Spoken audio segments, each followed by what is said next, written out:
somebody asked that, what do I have to do to find out my mission? And I said, whatever is important to you, what you're doing, that is your mission. For instance, a housewife with children says, well, what can I do to change the world? I said, you have all the power in the world in your heart and in your thoughts. So when you're doing the dishes, you can think and send positive energy to the planet, or to a special group or special person you want to help or whatever. So you have all the powers. And when somebody says, well, what is the highest, quote, quote, of course we're all equal in the spirit, but what on this planet is the highest mission you can have? You'd sort of think quickly that maybe to be a famous scientist with a Nobel Prize or something like that. No, it is to be a housewife with children. And why is that? Because the housewife with children only gives love. Only gives love to the children and doesn't get titles or money or whatever recognition outside the home. And we don't think that, because many times people who are at home working with children, working with the house, they think, well, I'm only a housewife. And I every time correct, I said, don't ever say that I'm only, because that is the highest thing you can do. Raise up the next generation with love. And the love frequency, of course, is also the healing frequency. As a medical doctor, I was very surprised when I was working in the field several decades ago that I had the ability to give healing. I had read about it, and I knew that everybody is an energy, so why not? So I just tried. I said, let me see, because a friend of mine was going to a gynecological operation. A gynae professor who happened to be my classmate from medical school had diagnosed a hard 3-centimeter tumor in the ovary. And this was a Saturday, and she was going to the hospital on Monday. So I said, let me try, let's make an experiment. So I concentrated that the energy would flow through me, not from me, but through me, like a water faucet. And I put my hands on her stomach, but not on the stomach, but maybe 10 centimeters away. And all of a sudden I started feeling a prickling in my hands. You know, it was incredible. It was warm and it was prickling. And I was concentrating, and she said, look, it hurts. I said, it can't hurt because I'm not touching you, but it was the energy that was, you know, coming through. And then at the end, when she went on Monday to the hospital to have the operation, the doctor tried again, you know, check the tumor, and took a pencil into her hand and was sort of pondering, and so the patient says, what's wrong? Well, I can't find the tumor anymore. And then the patient said, look, my friend Rauni was giving me healing. Oh, it's one of those things again, you know. She just, you know, put it aside, and that's like no operation. And another time, you know, a patient had a very, very bad bursitis. You know, it was all swollen and red here. And again, I said, look, let's try, because it's, you know, otherwise you'd have to have a, you know, medicaments and keep it in a mitella for a week or two or something, not touch it. So I just again put my hand over it, and all of a sudden she says, look, it feels funny. It feels like you would be injecting, you know, an injection into the joint. I said, that's exactly what I should do. I should give you a cortisone injection in this case. But of course I didn't. I was just giving healing, the energy. Next morning she was totally fine. She was, you know, could move all over. It was just totally gone. Now, I was flabbergasted. I mean, I thought, why don't we teach this technology in the medical schools? You know, then you would have to take another look at what it is to be a human being. And I know in the nursing schools, sometimes, at least in New York, there are nursing professors who are using healing, and there's absolute medical proof that it works. I mean, you can give healing to anemia patients with the normal medical treatment and with the healing treatment, and your hemoglobin rises more than with the normal medical treatment. So there is absolute proof, but doctors are not interested.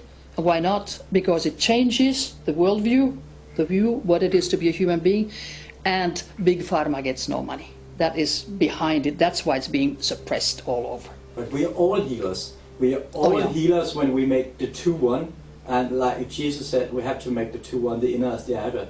And it can be, you say you can understand that in so many ways, but what I see is making the two one, I personally see as making, you know, making really the light body and the body one, making the two brain hemisphere in harmony, so you will have a clear connection, or I use it as you have like a tube in your head going up, a glass tube where you can see all the impulses going up and down like little things. And you know, we all are healers, because you know, sometimes when I go into a room, of course I have a lot of personal power, and I radiate normally a smile, and you know, I'm positive and optimistic. You know, I don't want to look pessimistic. Always find another way. But you know, people say, "Oh, I just feel so much better when you're around."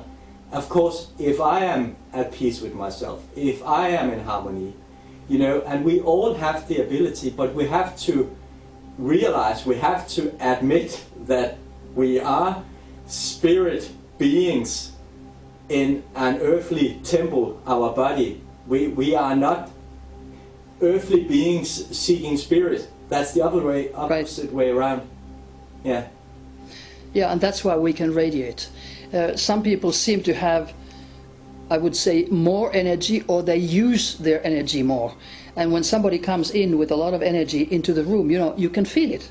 I mean, you can really feel the radiation. You can even measure it with your hand. You can feel it where it goes. And it's interesting that if you smoke, your energy diminishes, or if you drink alcohol, it also diminishes. And if you're sick, of course, it goes, your energy goes more in. And if you're healthy, happy and fine, so whoosh, it radiates all over. And that radiation has an effect on other people. So sometimes, you know, people say, oh, it's so good to be like with you, because you radiate the positive energy. And then there are some people who are draining your energy, and you feel uncomfortable and you don't want to be there, because they are really draining your energy. And when we would understand more, everybody, that we are dealing with energy, frequencies, vibrations, life would change. We wouldn't be so engaged with the materials and with the material body, because that is only mostly water, and it's only like a coat of arms for us, so that we can physically be seen and doing things. But when we take that energy of ours, the energy body, the light body, so that it really has an effect in all our contacts, that will change the world. That is the change. But we need to be conscious that, hey, it just doesn't come like that. You have to concentrate, you have to focus on what you want. That's where we are going. You know, right now we have like, you can say the dualistic mind or worldview is very dominating. And that's where we have the ego, we have the fear. And when you are in dualism, your energy state will always be lower. And fear has to do with low energy, because if you have high energy, you vibrate high energy, you cannot fear, because it's the other end of the pole, you can say. But where we are heading are into the unity again, the unity consciousness.